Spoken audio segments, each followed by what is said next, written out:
Great.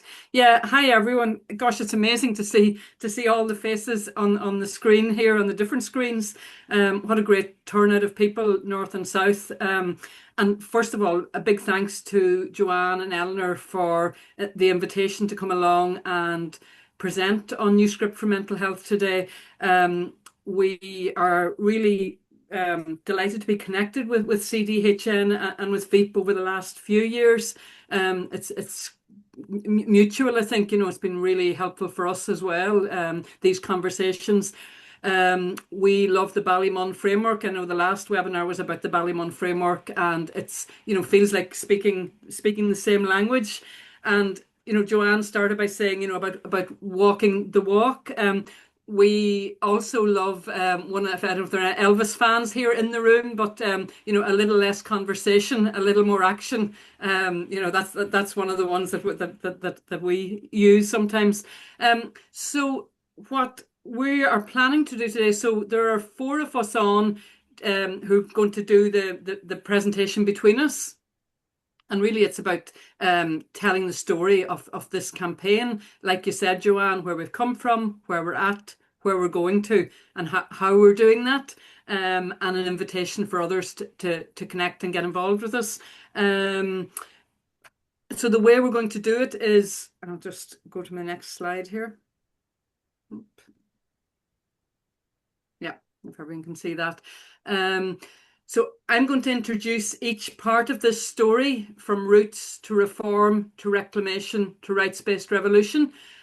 And after I say a little, one of the activists, there's Kirsty Scott, Ger McParland, and Frank Liddy are going to come in and share their reflections and their wisdom for being involved as activists in this work.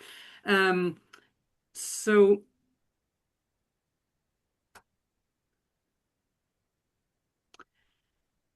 And I know I've seen some faces I recognize on the call, so some of this will be familiar to some of you. Some won't know this backstory, so we'll go through it fairly quickly. But I think it's important always for people to understand beginnings and roots and where things come from. And increasingly, we find ourselves going back to our roots. PPR, which is the human rights organization, started coming. Ines McCormick in the middle there, who many of you will have known or heard of, a leading trade unionist, advocate, involved in the peace process negotiations behind the scenes. PPR as a human rights organization came directly out of the Good Friday Belfast Agreement, and really the impetus was to try to start as a pilot project north and south Belfast, north and west Belfast, but also north inner city Dublin, to test the equality and human rights provisions in the agreement, which Ines was centrally involved in shaping along with many others, to see if they meant anything in real terms, changes that people could see and feel, as Ines liked to say, in people's lives. And one of the big issues at that stage, back in 2005 and 6, was the issue of suicide and mental health. On the left, beside Ines, is Jared McCartan, who sadly lost his son Danny through failures in mental health services. And Danny and his wife campaigned for changes so no other family would go through what they had gone through. And Jared was involved for many years with PPR. So the campaign started off as a human rights-based campaign. It quickly got the interest of people like, you can see Mary Robinson there, a quote at the bottom, really having people's rights and dignity at the heart of it, and developing models and just learning as we're going along, still learning as we're going along, sort of action, reflection, and figuring it out collectively as we go along. I suppose to say a little bit about those early years, we started off trying to bring about changes, much needed changes in mental health services. As Kirsty says there, we're campaigning for changes so no other family goes through what we've gone through. And that still is the overriding motivation for so many people who get involved in this campaign. One of Ines's questions always was, who's not at the table, where decisions are being made around people's lives, whether it's health or housing, social security, who is not there. And the people who are not at the table were the people who are getting involved in the campaign and doing their own thinking and analysis and bringing that then to power, to people who have the power to change things. Very much framed in the early days in human rights terms, human rights based accountability. So holding the existing service to account for failures. And always, I think the thread going through this work is the focus is on social and economic rights, things like right to health, right to housing, and fundamental rights, right to dignity, and even underlying that, the right to life, particularly around failures in mental health services. So a lot of early days campaigning, which Kirsty will talk about more in a second, around suicide prevention, improving suicide prevention services, improving support for families who've been bereaved by suicide. A lot of going up and down the hill to Stormont, up and down the hill to the Department of Health, the Public Health Agency, families coming together to tell their stories in the hope and the determination that by sharing their stories that this would bring about change. But I think one of the hard, lessons that we learned over 15 years of campaigning was that really it wasn't so much an information deficit. It's not that people, in charge of these services didn't have the information or the knowledge or the understanding of what was wrong. It was more about a system and something deeper, so, at a structural level. Because if it was just information alone that was the deficit, things would have changed. So we began to realize that it's much more, it was about a power deficit. It was about a hierarchical power deficit. So it got us to a point then thinking, how do we take our power back? We have power, but what do we do with that power, and how do we use it? So I am going to invite Kirsty, if you can unmute, and if you would like to come in, Kirsty, and I'll just ask you a question. Yeah. You're there? Great. Yeah, Kirsty. I'm here. Yeah. Yeah, great. So, as I said, Kirsty's been one of the, the longest standing activists in PPR at this stage. You've been involved, Kirsty, in fighting for changes, and you're in many of those photos, many of those different campaigns. You've been doing this for well over 10 years. Do you want to just maybe say a wee bit, first of all, about what got you involved, but also what helped you sustain your activism? Because this is not easy work by any means. It's very difficult. We're up against systems and up against power. So do you want maybe say something on that first? Yeah, I got involved in 2013 after the death of my son William. Um, of course, like everybody, it's tragic what happened, but at the time, you think at that moment you're the only one that's gone through this. So we managed to get two inquiries done within the first 6 months of him dying, but halfway through the second one, I was hitting a brick wall, and I got involved with the PPR and the Belfast Mental Health Group. These are a group of people who many had lost their children, a lot through suicide, but also through other reasons or failures in the system, like ourselves. So meeting like-minded people was actually mind-blowing for me, because you suddenly realise how bad the system was, because a lot of these people have been like me. And I always talk about the story before, because like many parents, I'd spent from the age of 3 till he was 19 when he died, battling to get him things, battling to get them to believe me, getting them to get the right services for them, and even just battling just to be heard. And I was the sort of person, because I already had another child in the system who had severe learning difficulties and autism. So I was actually knocking on the right doors, and I still couldn't get somewhere. So I realised the ordinary person would probably get even less than what I did. So halfway through getting the thing, I got the inquiries, I got involved with PPR. But what they brought for me, they made me question them, because before that I was accepting some of the things that people were saying, but they made me realise that I have rights, and listening to other people and what happened to them made me feel, yes, I'm not asking the right questions here. I'm not asking them what are you going to do about it. And in a way, it helped me to go forward because I knew what I was doing was not just for my son, but for other people. And I always say it, I don't want anybody to go through what we went through, but sadly, they are. Again and again, every day, people are going through losing their loved ones, all because, we're not being listened to, or they won't make the right changes, or they're just not asking the right questions of the people who their decisions are actually affecting. So I got involved with my husband. Unfortunately, about a year into being involved, my husband also died suddenly with the stress of all losing our son. So we it actually helped us as a couple to be going together and meeting people. So then when we did get through, we started meeting other people. But then as a group evolved, we started to get other people involved. And I started to realize that as a group, we were like the phoenix coming out the fire, and the fire would be the most worst thing that can happen to you. And other people started to get involved and other people's stories and realize it's about prevention because we need to start preventing it rather than just dealing with the death of a loved one. We have to try to prevent and help other people, and not just help other people, give other people the tools I was given to get answers for what happened to my son, and also to make people accountable for what they've done. Thank you, Kirsty.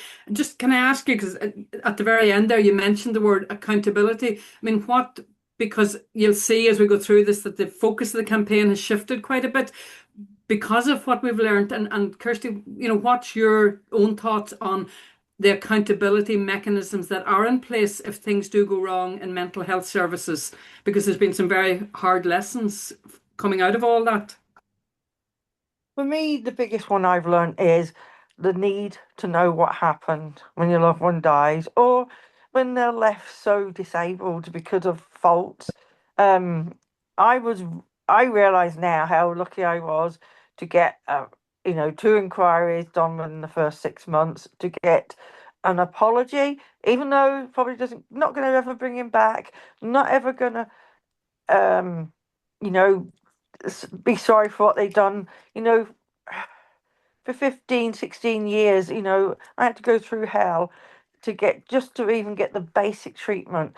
But they won't listen to their mistakes. That's the biggest thing.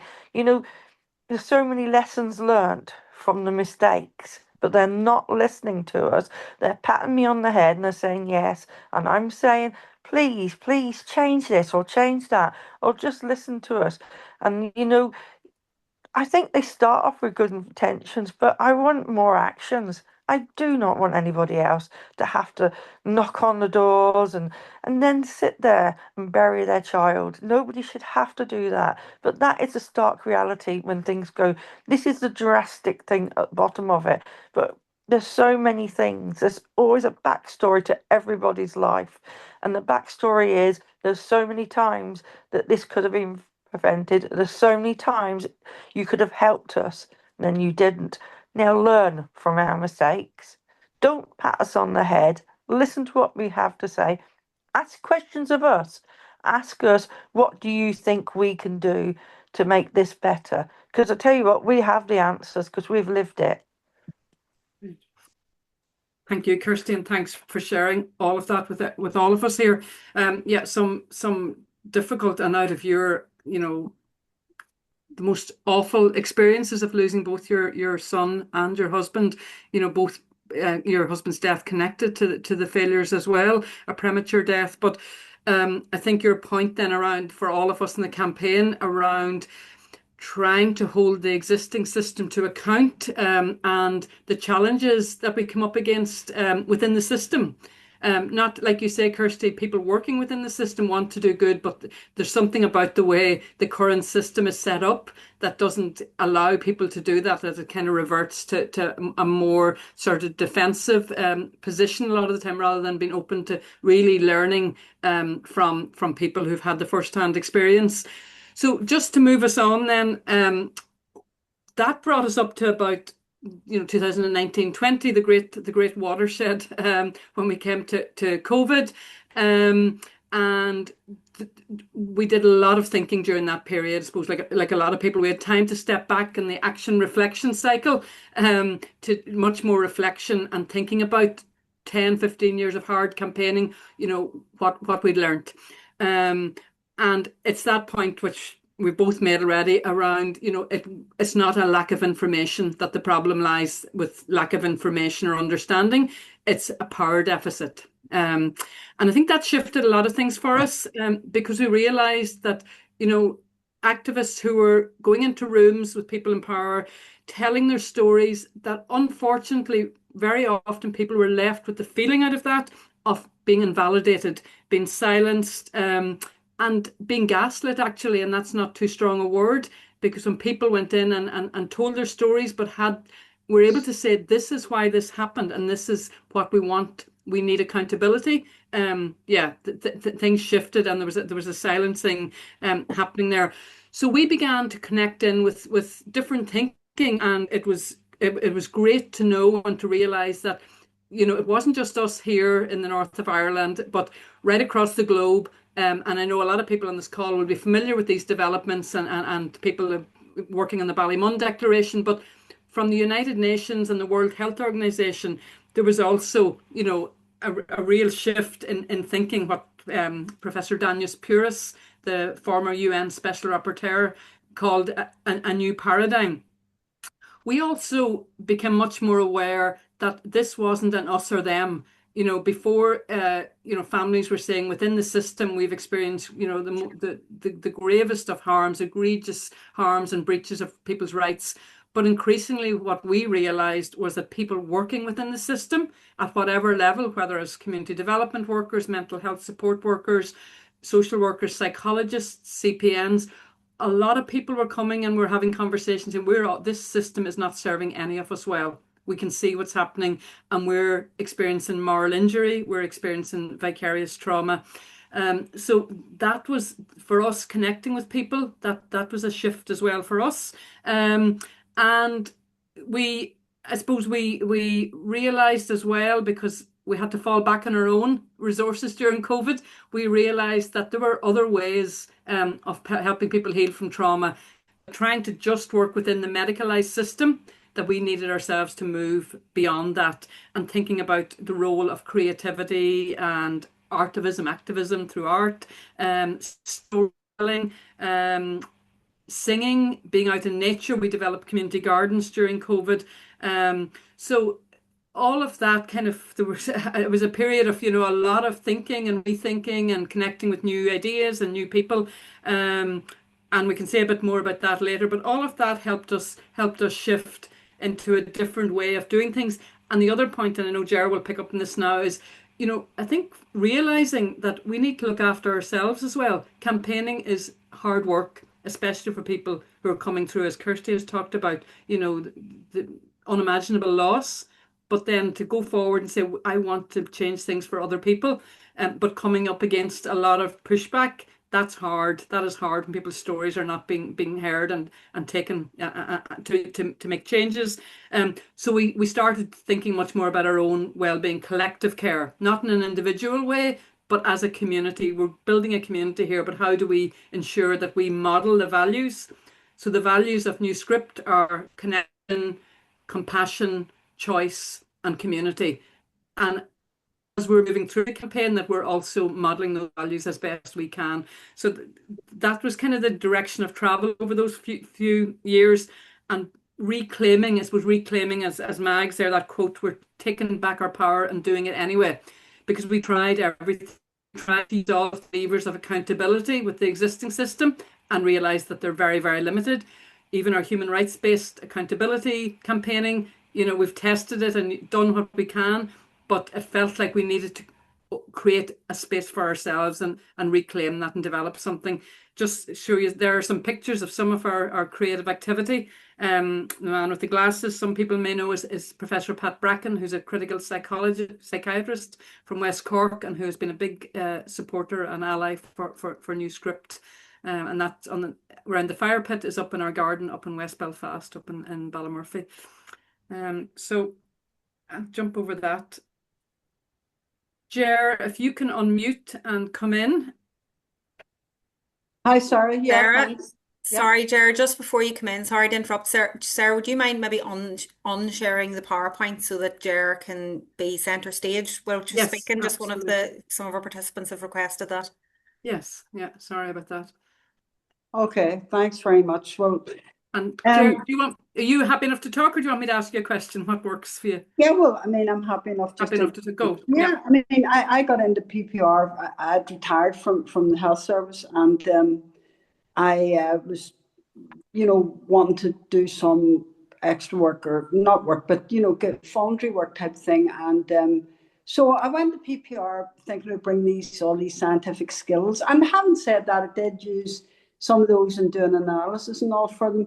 But I stumbled on something else that was significant, and that was a writing course that was called The Rest of the Story, that was created by a guy by the name of Michael McDonald and Michael Patrick McDonald. But what happened was that during this course, we were invited, if we wished, to take part in this storytelling, writing these stories.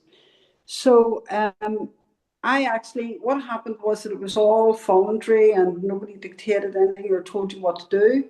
And so we were given a prompt, and I took the prompt, and I first, at the beginning, the first 4 or 5 minutes, nothing much was happening.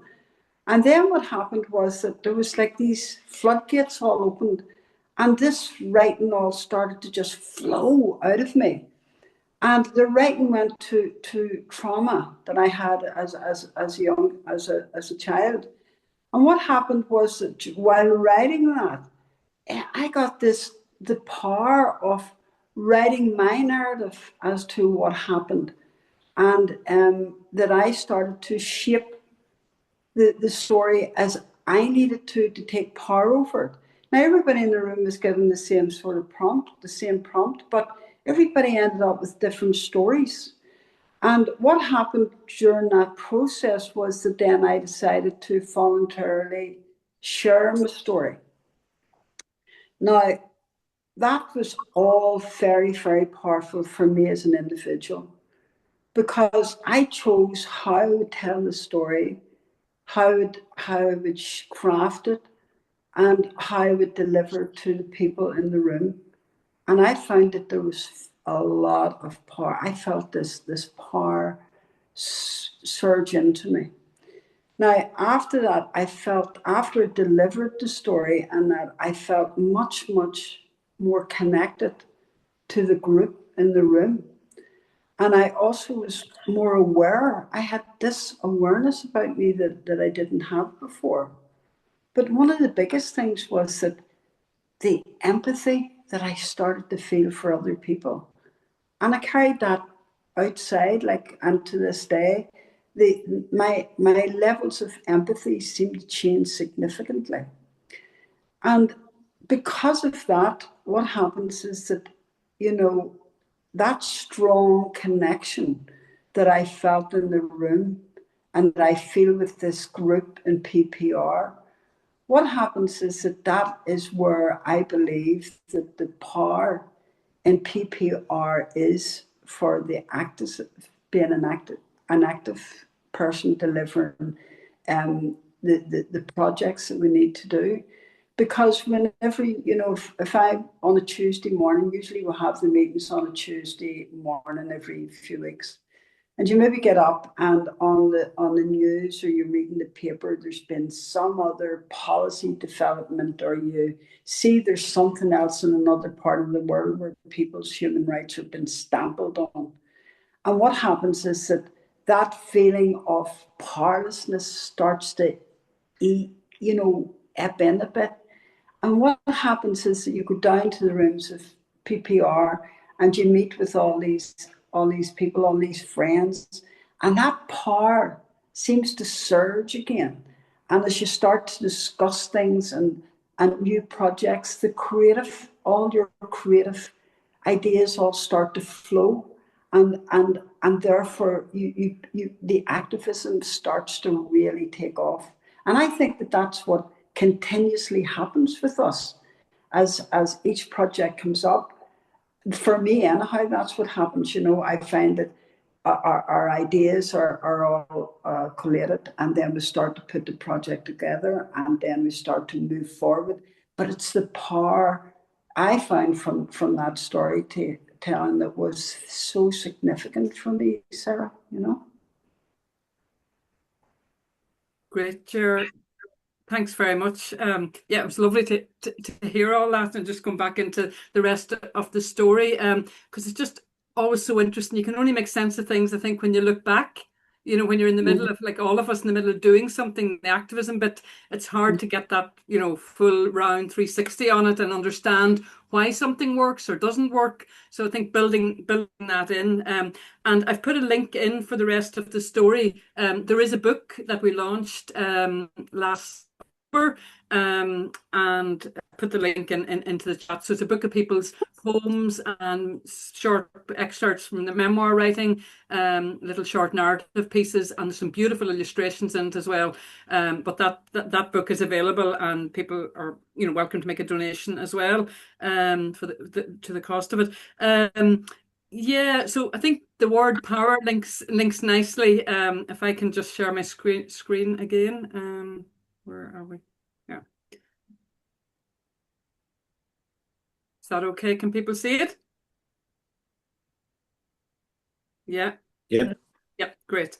Okay. So yeah, I mean, there you can see the cover of the rest of the story, and just to say, the thing in the middle of that slide is our poetry apothecary, which we had brought down to Dublin to the session in the Ballymonagh Declaration a year or two ago, and with Maura as well, and we had a great day down there. But it's instead of tablets or medicine inside each of the bottles, we have a poem written by one of the activists or written by a published poet. But just I suppose it's a way of opening up conversations with people to say that we don't always have to medicalize strong or difficult human emotions. And it's fabulous. It just brings a bit of magic to things, I think. And we had a big walk up for solstice last year up on the Black Mountain in Divis behind here in West Belfast. I'm going to see if I can move this on. Yeah, so I'm going to see if we can play this. This is one of the activists, Sean Fitzsimmons, who's a rap artist and a poet, and it really captures for us, what Ger has been talking about, but just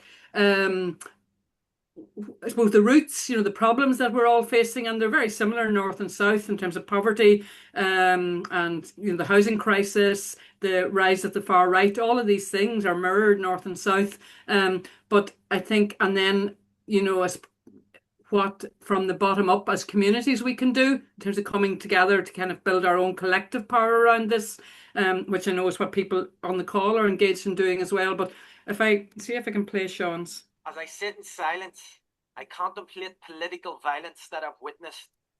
The north of Ireland is definitely top of the hit list for a political lobotomy of its anatomy. It's sad to see these cheerleaders, fear leaders, soul leaders lead the people astray. Whatever happened to building better days, changing old patterns and creating new ways? Not much has changed in my view. This may not be true for you, but we still got the walls, from the Shankill to the Falls, and all the other walls. It's like living in a maze. On the upside, there is a tourist craze. Stars will shine and curious minds will find a way. Stars will shine and curious minds will find a way.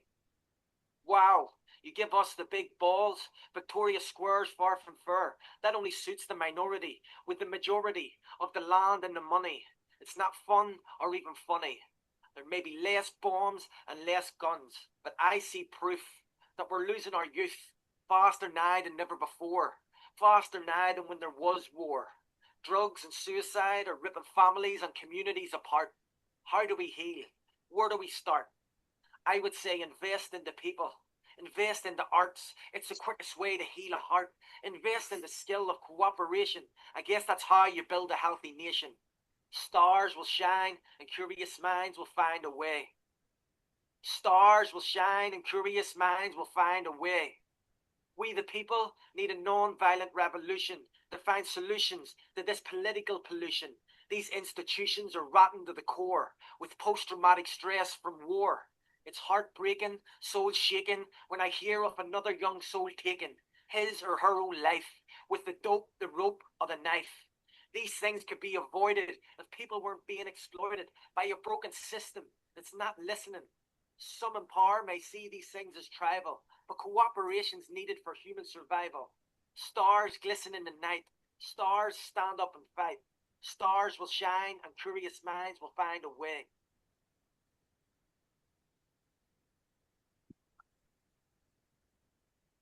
Okay. Yeah, we love that. Just always gives us energy listening to that. And we started in the last 2 years a conversation series, and we called it Curious Minds Will Find a Way, because that's sort of the essence of what we're at here as well. We're collectively trying to find a better way because we have that openness and that curiosity. We know the old medicalized, individualized system around mental health isn't working and hasn't worked. But now we're thinking, what does better look like? And we're doing that together. We're kind of moving towards that together. So rights-based revolution wasn't something that came from us here in the north. It was Professor Danius Puris in the photo there with Denise Bradley from Corrymeela, who just is the master of the succinct, the one-liners.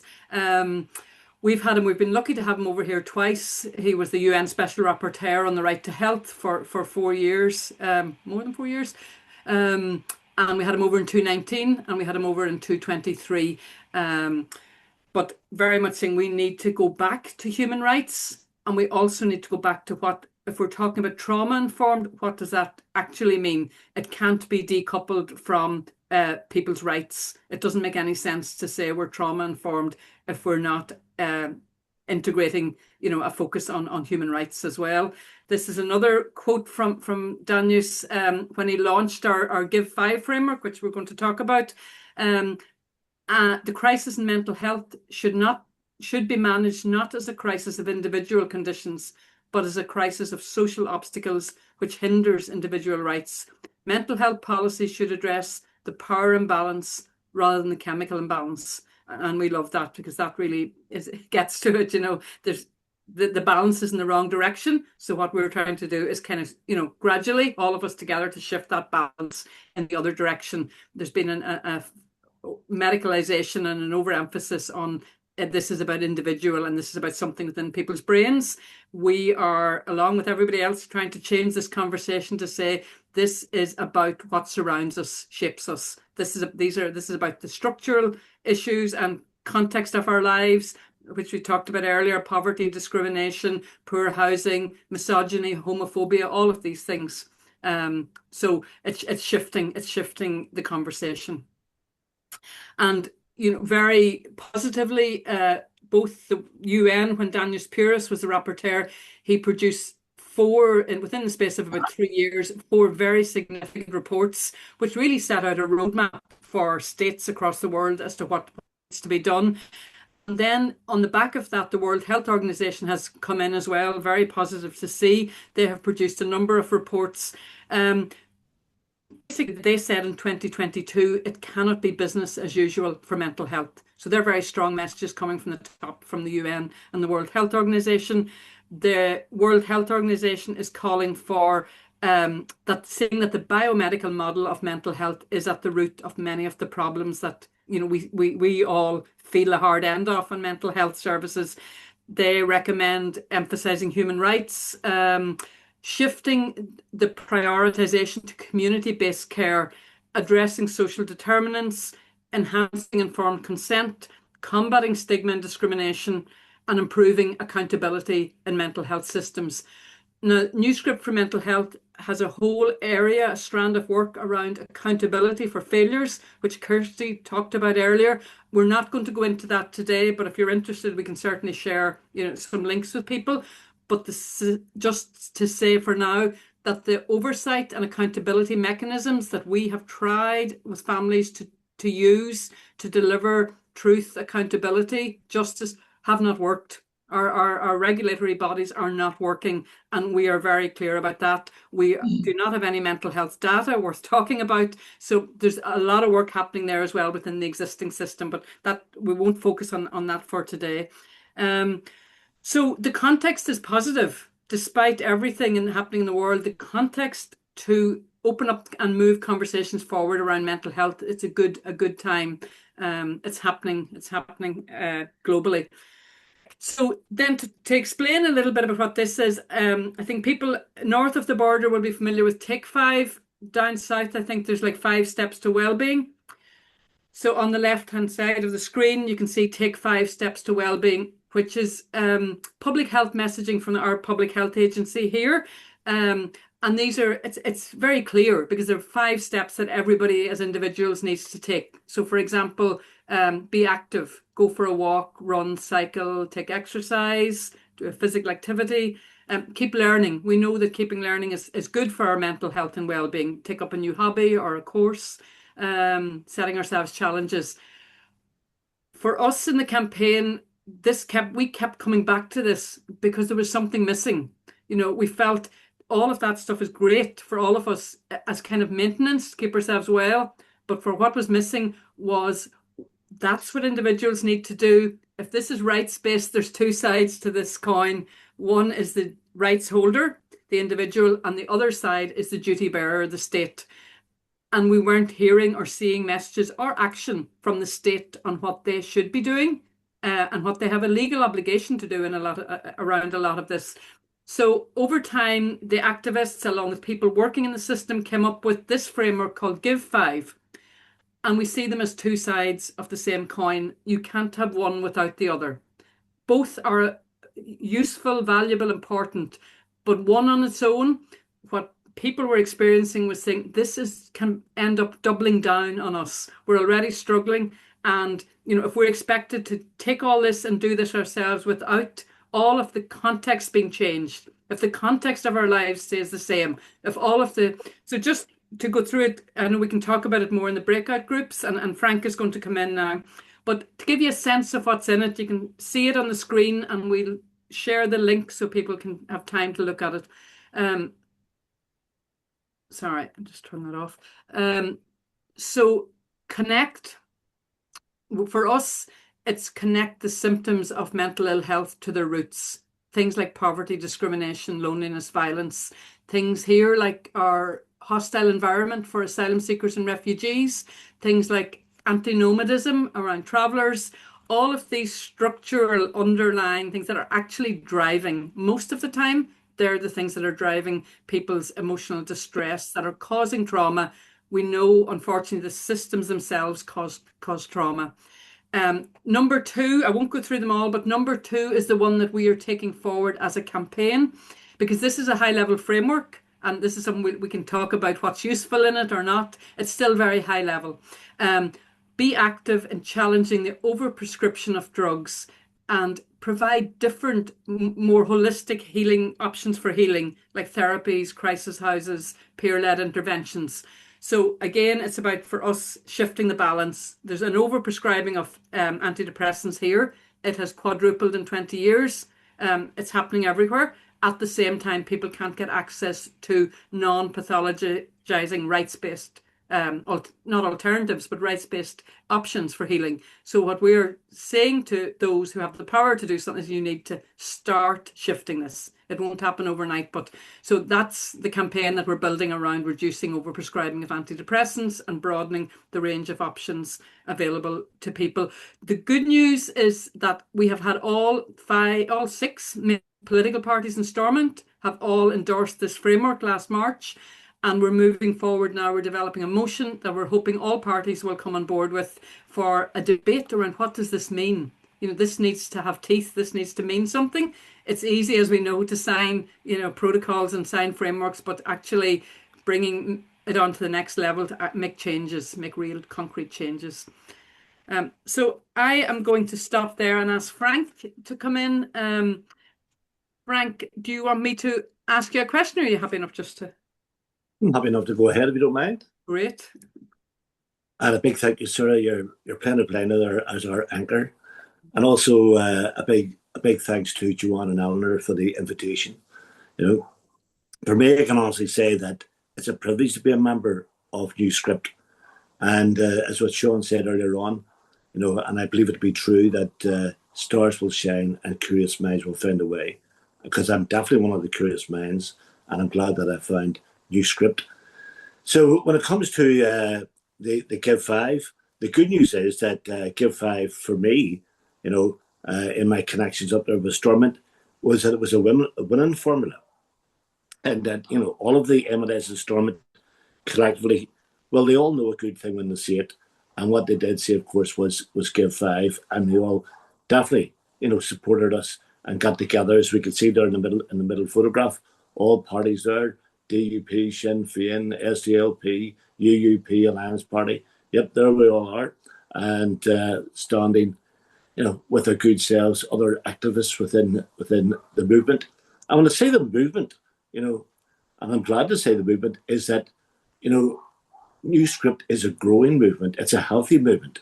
And it's one that I can see in how we're embracing all forms of looking forward and ways of embracing good mental health throughout the communities.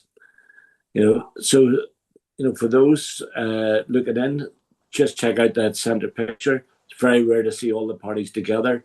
And there's our proclamation, the Give 5. So when it comes to Take 5 and Give 5, we know that you can't have one without the other, and that both complement each other, right? But I must say that if Take 5 us individuals a change, then I can honestly say that Give 5, as we know, us the different systems to change, and that's where we come in, and that's where we stand together, and that's together that we know will bring about that change. Thank you. Thank you, Frank. Sorry, I was busy. I was listening and putting a link in for 5 into the chat there if people are interested. We would love people to sign up to it, and we're looking forward to have more conversation and hear people's sense of it, because I think it's important for us to say as a campaign, and what you've alluded to, Frank. This is part of an ongoing conversation. We don't see this as some sort of holy grail or absolutist in any way. We see this as something that we've come up with as a group of activists and professionals and people working in services with our allies. But we recognize very much everybody's context is different.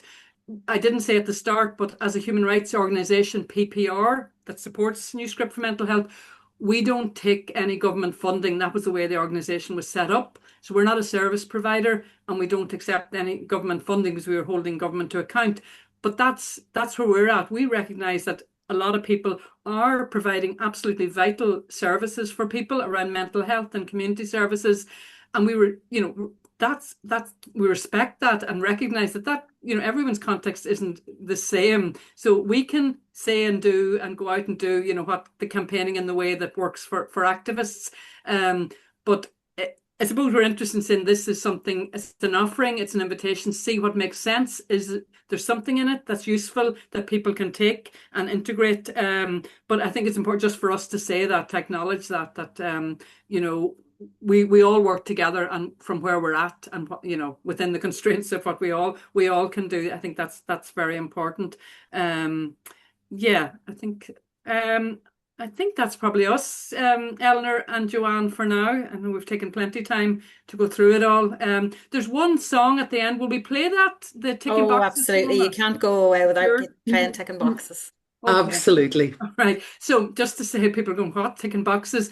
The old Pete Seeger song that some people will know, Little Boxes, Little Boxes, Little Boxes, from the 1960s. We have rewritten the words of that song for the campaign because that's the thing kept coming up was ticking boxes. Too much of the time people's experience is one of a tick box approach. And that's what we're trying to collectively move away from. So this song, we had Damien Dempsey, folk singer, singer-songwriter from Dublin, come on board with us for this as well. And we had a fabulous launch last summer. So I'll try and just share my screen again. See if we can get to it here.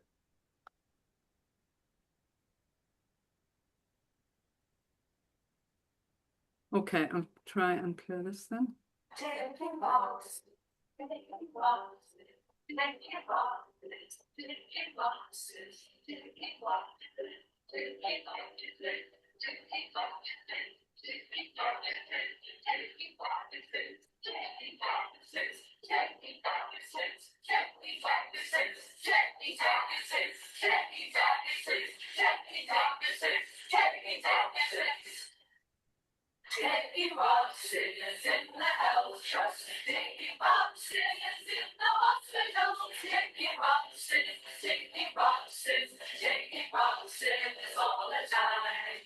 There are doctors and psychiatrists on accountable civil servants, and they all speak the same language, and they all say much the same. There's a crisis of mental health in the Western world, particularly here in Northern Ireland as well, but it's almost global and it's poorly understood, and its reasons are not appreciated by the medical profession, which separates the mind from the body and which separates people's life experience from the mental health issues. So a new script for mental health would entail understanding that human beings are not isolated creatures, but they are part and parcel of society and a culture and a multi-generational family history. They gave us green pills, a pink pills, a blue. Something's wrong. You could talk to, you just have to turn the cue. We've got waves, on the box, all this time. Something wrong, just taking boxes all the time. Taking boxes, taking boxes,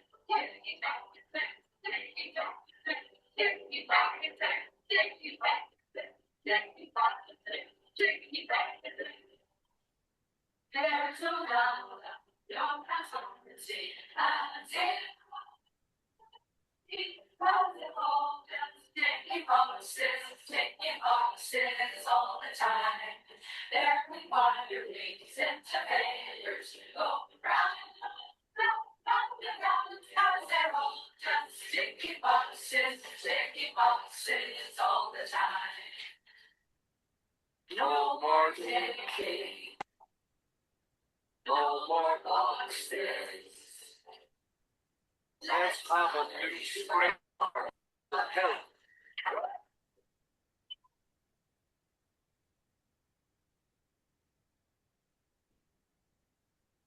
Sarah, thanks so much indeed. You don't want a second go at it. Well, I think the good news is we've put it into the chat so people, I know that the sound was going in and out maybe a little bit, so people can to play it again and again, because not only is it a catchy tune, Don't. but You'll have an earworm forever. it really does sum it up. So I really just want to thank all of you for really sharing what you have done. It is so powerful, and how what really resonated for me was how you took that moment of reflection as an organization to really get creative and tap into the power that you have displayed here.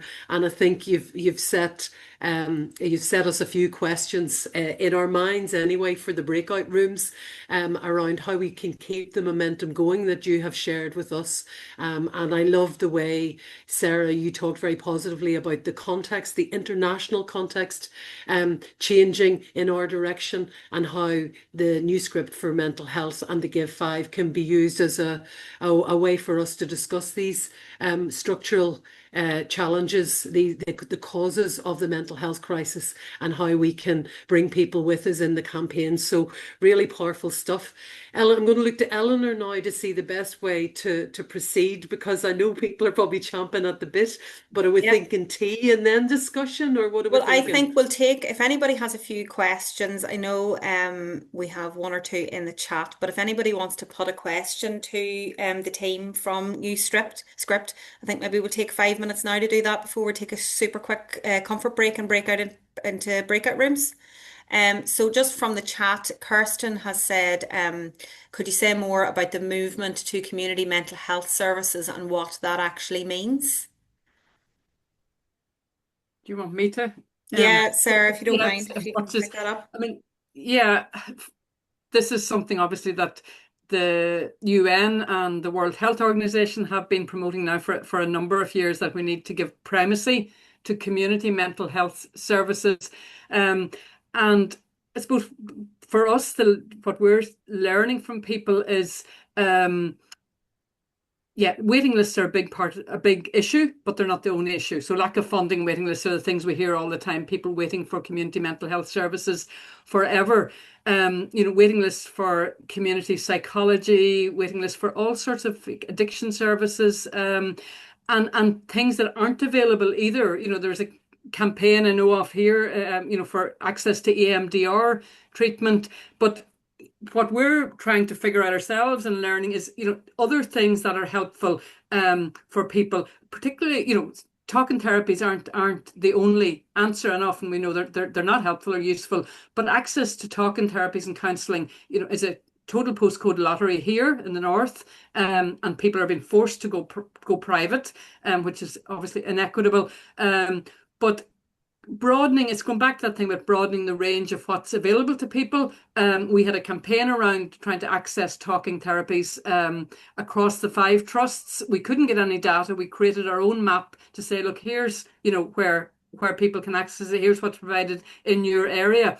But things as well, like access to nature. So we're doing some of this ourselves and getting the feedback from people and saying this works. Everybody on this call knows this, but rather than just a narrow, medication or CBT that people are often, when they're experiencing going in, it's just CBT and sitting on a waiting list. Can't have people sitting on waiting lists where their mental health is worsening. There are other things that communities are offering. What we see and hear all the time, it's the communities who are stepping up and providing, rather than medicalizing the issue. It's kind of saying, look, community groups, it's about connection and community. Ultimately, whatever way that works for people, whether it's nature or whether it's doing art, or it can be anything. We know that it's as broad as this, things that help people to heal. But that we want to see, a widening out of what's available. But starting with, again, recognizing that people do have a right to appropriate services and proper and trauma-informed services as well. We're very concerned about the amount of services. It's not so much, I think, from talking to people down south recently, but it's become the buzzword up here and north of the border. Trauma-informed services are everywhere.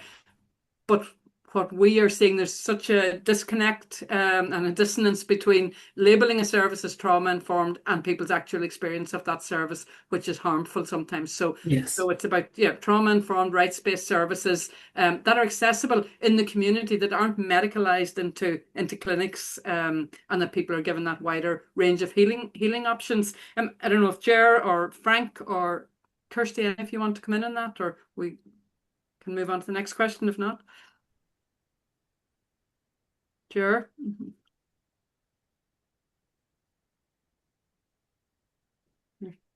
Sure. Off mute there. Yeah, thanks very much. Yeah, I think that when you look at the situation in any part of Ireland or anywhere in the UK, it's the care for mental health is not going forward, it's diminishing. So these ways that we're talking about in relation to having creative, we can create things, we can create stories, we were involved with plays, we were on stage, we were doing, and that creates the connectivity between the people, the audiences, and the people delivering it or reading the book or whatever. And it's in the creative powers that there's a great healing. And so instead of popping a pill at every time you get an issue, to actually go inside and use these creative skills, it's powerful. It's powerful. Yeah. Well, absolutely powerful, and the direction of travel is good for arguing for the non-medical models, and it's what the community and voluntary sector are really, really good at, and what grassroots communities have been demonstrating. And I think what you've done today is you've shown us the power that we all have to create this momentum. So I'm going to ask, we're going to take a quick 5-minute comfort break, but the idea is, are we going to then put people into breakout rooms? And we have a couple of questions just to get the discussion going.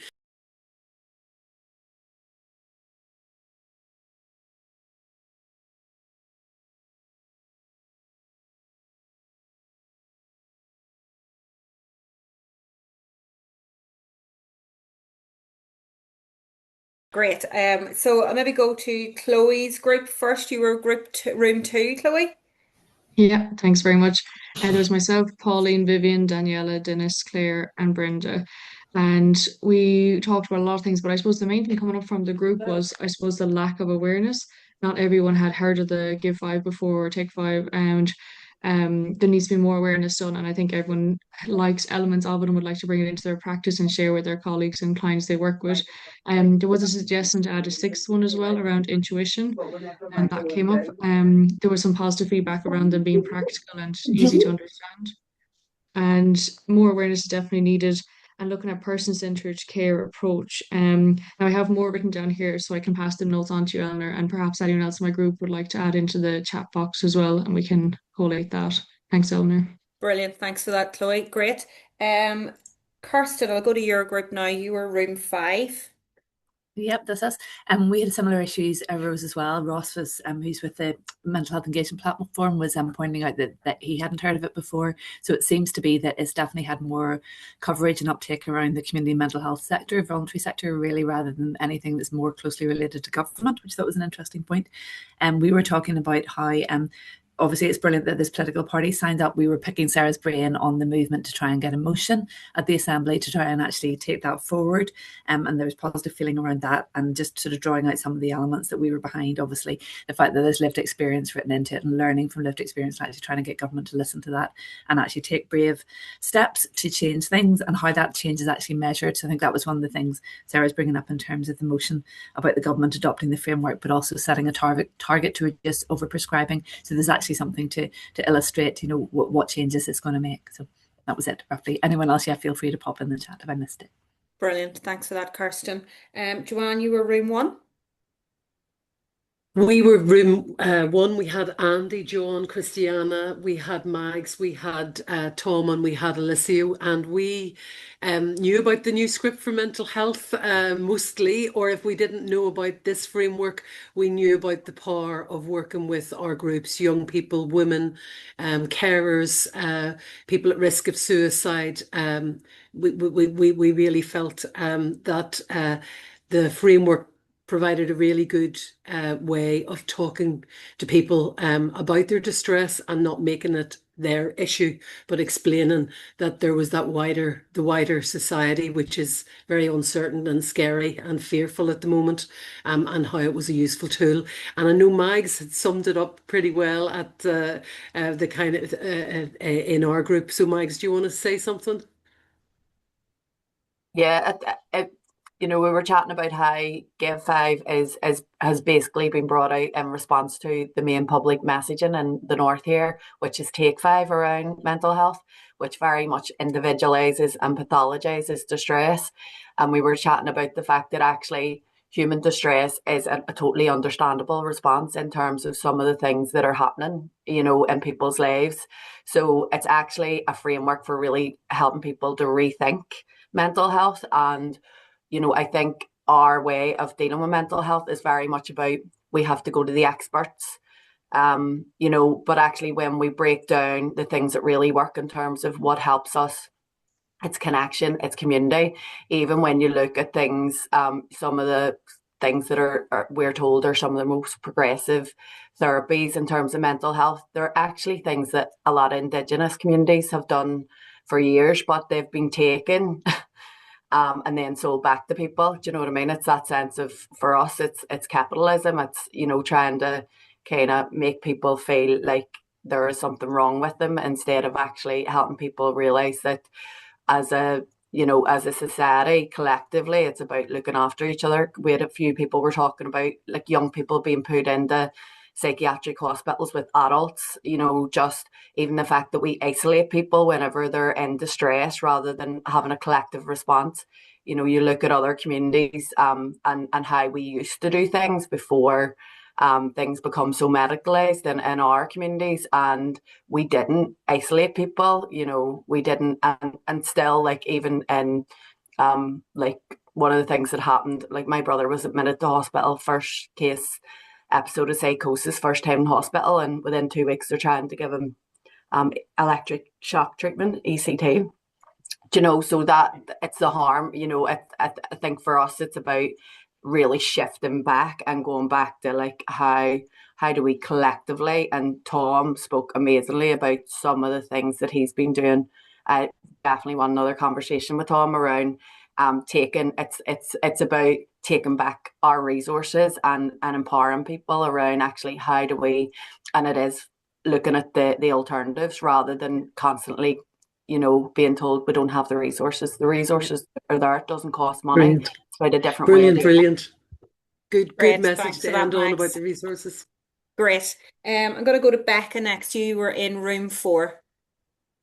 We took connection really to heart and spent 75% of our time introducing ourselves to each other and sort of chatting and connecting, which I think was very important. But we only really touched very, very briefly on the questions. But I think what we were saying around not wanting to start with sort of the deficit of what we don't have and actually looking at the assets in our communities. People were familiar with Take 5, but really the question of like, what can we do? Someone spoke about sort of like the doom cycle and some peer groups, or the sort of feeling of powerlessness. And so trying to sort of flip the script, so to speak, around making it around what we can do and where our power lies to do so. We brought up the connection to nature or the environment, natural world. There were a bunch of people in our group who were connected to social farming or sort of outdoor programs of different sorts, and just sort of acknowledging the beauty of where we live. And there is the 6 ways of well-being, which includes connection to nature, and obviously the Take 5 doesn't, but that might be something, because I think it comes up time and time and time again about how important that is to sort of recenter some of the work in nature and the environment. Brilliant. Thank you for that, Becca. And finally, room 3, Laura. We kind of went, not to sound all reality TV talent show on this, but we went on a bit of a journey in our group. We suppose those who hadn't heard of the Give 5 were really pleased to hear it.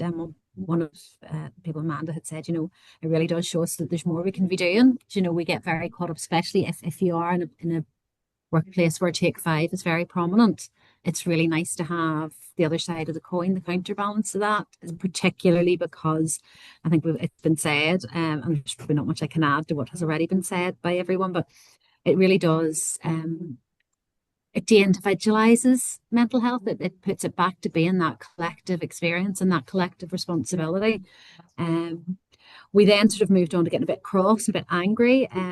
We focused a bit on be active against around the overprescribing of medication, and we really had quite a discussion about like why is it that we're using the pharmacological methods, and the frustration, I suppose, that any change is likely to be slow here. We've got very clunky, very complex, outdated systems that just, to actually change culture, change policy, change law, all of those things is just such a slow process. And then we just got really into talking about how amazing arts and creativity are in terms of the therapeutic value, in terms of catalysts for change, giving people space to say what works for them. And we finished off talking about rights and how we think that we want to use arts and creativity more to really make people aware of their rights and also empower them to actually not just be aware of them, but do something with them. So that was our little wander through the breakout rooms. Fantastic. Thank you so much. Thank you to all our facilitators who you were all asked a bit last minute to do that. So really appreciate all of your assistance there. Just to draw your attention, anybody who doesn't have the chat open, there's lots of amazing resources being shared there. And Sarah has popped in to say that we already have over 300 organisations and groups who've endorsed Give 5. So if you're part of an organisation or group who would like to get behind that, Sarah's popped the link into the chat there as well, and some other lovely comments and really good resources being shared there as well. So Joanne, over to you then for the next wee section. Well, yes, we've got 15 minutes or so, and really this is the opportunity to just open up the conversation. We've all had our conversations. We've got a sense of what went on in the breakout rooms, and it's really to pick up on that the context that we're working in this space, which is we have power, we've got ideas, we've proven that we can do different exciting things.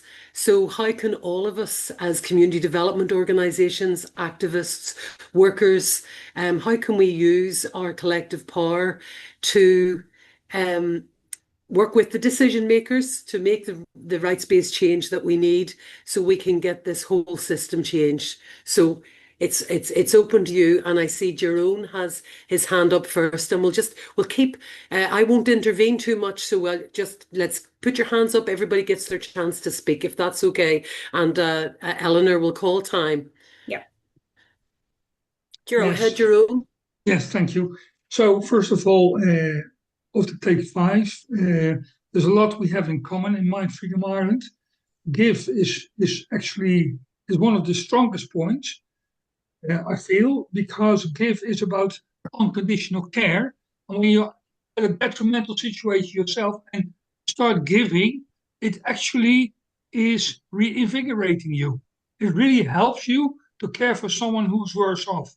So really, to give is really the most important aspect of Take 5. And of course, we would love to help with the new script. We would love to get in contact and to meet and to see how we can help one another. So I will send an email. Thanks. Thank you so much, Jerome. And Kirsten?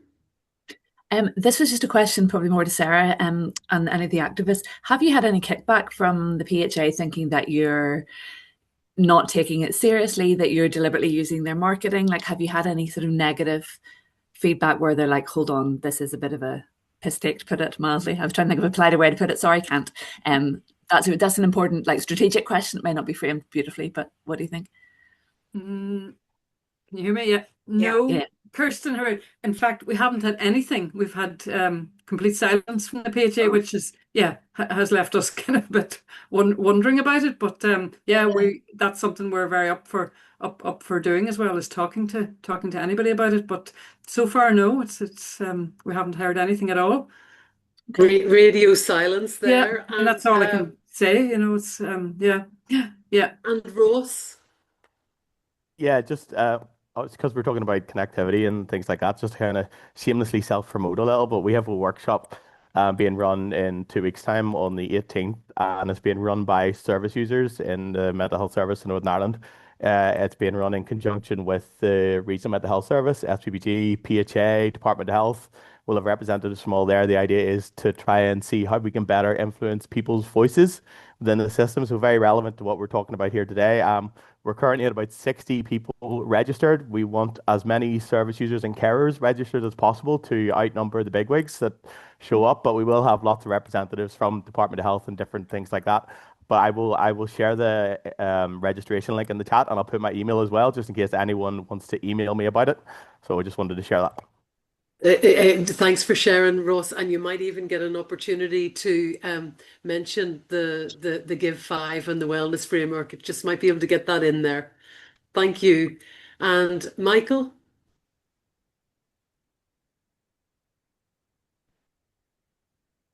Yeah, thank you.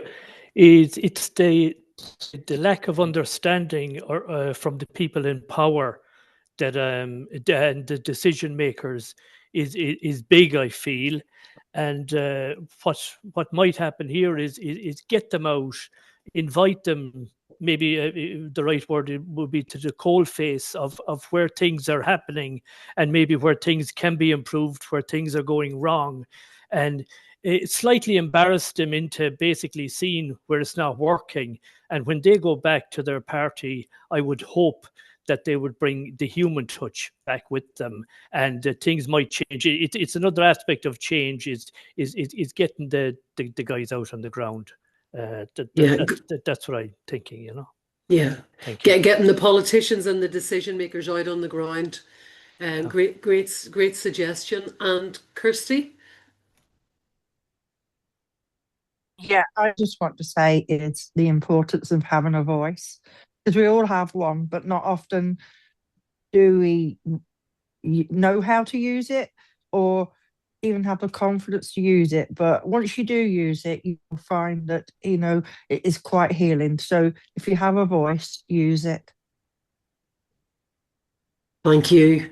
And Anita?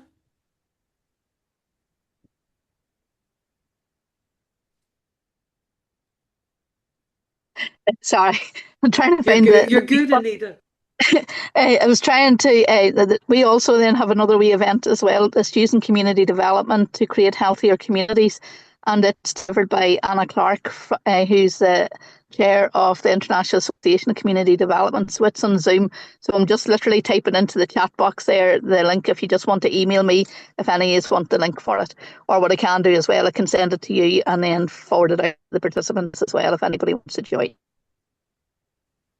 Anita, thank you so much. And I can see in the chat there that people are talking about the issue of the over medication, and also, yeah, very good. And Ger, do you want to come in there? Yeah, thanks. I think in relation to politicians, I mean, the reality is that whether we like it or not, these guys are just giving a pot of money, either north or south, into the government and saying, right, you split that up whatever way you wish. Now that's their agenda, is to split that money up and spend it wherever the voice is loudest, and that's the truth. That is the God's honest truth. So the thing is that if the activists all get together, the louder the voice, that's the people that get the change, and that unfortunately is the truth.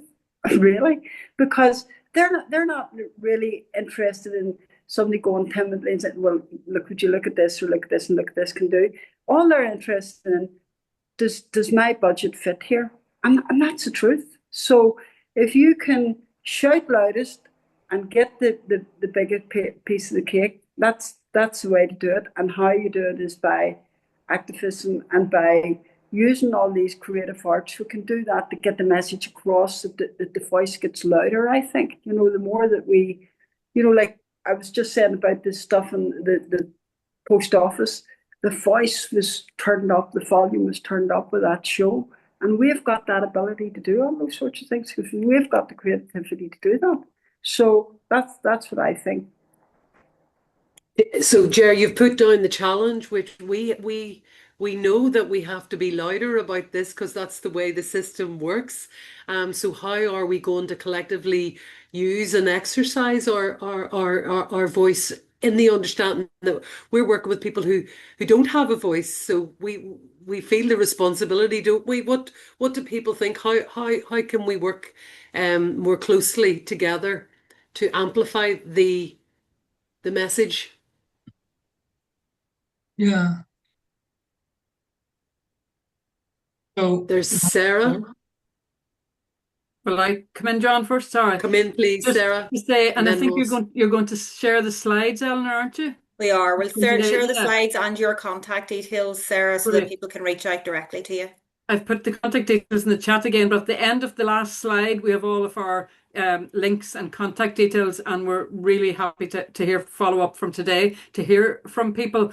But a small thing that people can do is join our mailing list. and the links are there as well. But we send out a campaign mail out, every month, at least every 2 months. We send to let people know what's happening.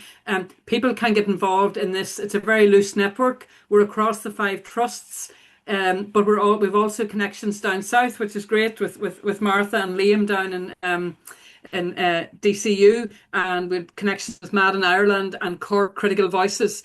We've been down to Cooley Peninsula, so we're happy to get on the road as well, because I think, increasingly these are conversations that are, happening on the all-island basis. We saw the launch of the Mental Health Research Network in Maynooth recently. So just people can join the mailing list even to just find out a bit more about what's happening.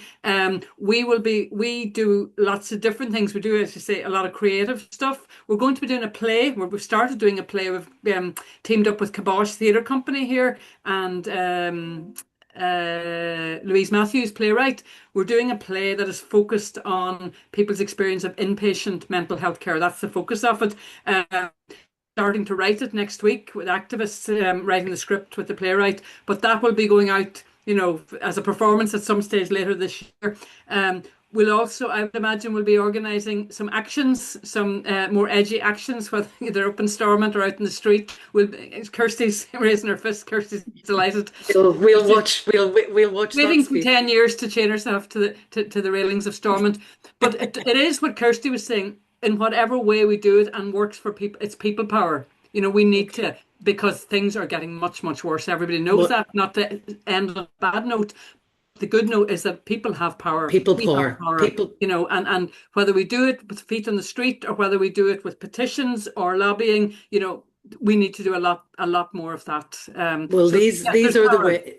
These are the ways you've spoken about today, and I'm interested in hearing how people are going to use these ways back in their back with their people, how they're going to share this. Ross, you want to come in there?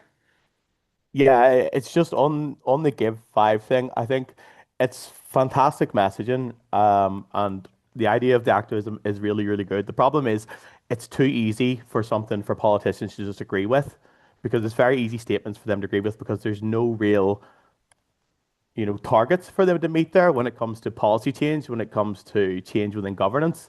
So I think it'd be really good to try and attach these to something that we can hold them accountable to when you're moving forward with this, because like I said, they've all agreed to it. It actually mean it just means they've agreed to it and they think it's a good thing, but that doesn't actually talk about what they want to change it. So it's how you go about implementing this and setting those actual targets that they need to be held accountable to. If they're going to agree to something, make it harder for them to agree to it. So how then, everybody? How? We've done a good first step, got them in the room, got them all singing from the same hymn sheet. So how do we get some action? Anybody, any ideas? Put Just it in the to put chat. that into context, Ross, it's been years, even just to get them to endorse this, like the amount of and even what Sarah was saying there around the silence from the PHA, that's shifted from absolute hostility to now, I think, because we've been endorsed by the likes of Gabor Mate, like the international community are have really got on board and really so I think then locally, within the health trust and stuff, people are starting to go, oh right, okay, we may actually and politicians went, right, okay, this campaign actually has real respect internationally. So it's taken a long time to get to that, but I think what you're saying now that we're kind of in that position, Sarah, maybe is about going, well, actually, right, put your money where your mouth is. What is the next step after you've endorsed, and Ross, I know the work that you've been doing in the mental health platform's been phenomenal. We would love you on the campaign. I'm just gonna unabashedly just ask you now, but please sign up if you have. I know you're so busy. We would love to have you on board. I'm getting a football analogy now in my head of bringing people, all of us from the sidelines onto the pitch and all of that. Go ahead, Jerome. Yeah, so what we also can do is to do what we can do and just cooperate with some of the politicians, get their job done better. For instance, in the Republic, we had a subcommission for mental health to the health commission. And this subcommission was just seized and no one winked an eyelid. So I got in contact with Sorka Clark. She's a Sinn Féin spokesperson for mental health. And I happened to live in her area and I had 90 minutes with her. And she pleaded me to help her to write, let's say, emails to politicians to make sure the subcommittee to mental health will be re-established, reinstated. So we went at the Critical Voices Network Ireland conference. We gathered a number of signatures. We also sent our own emails, etc., in the hope that this commission will be re-established. In the past, it has been a tool for, let's say, it has been a tool for us, in particular for people involved like Liam, and I'm not sure if Liam was there, but anyway, it had been it had been a tool to get a word across to politicians. So that's very, what shall I say? That's something we can do to see where we can help them to get our voice heard better in the Republic. Thank you, and it's good to get the perspective from the Republic as well, from the South. Jared, do you want to come in? You may have the last word unless someone else wants to put their hand up.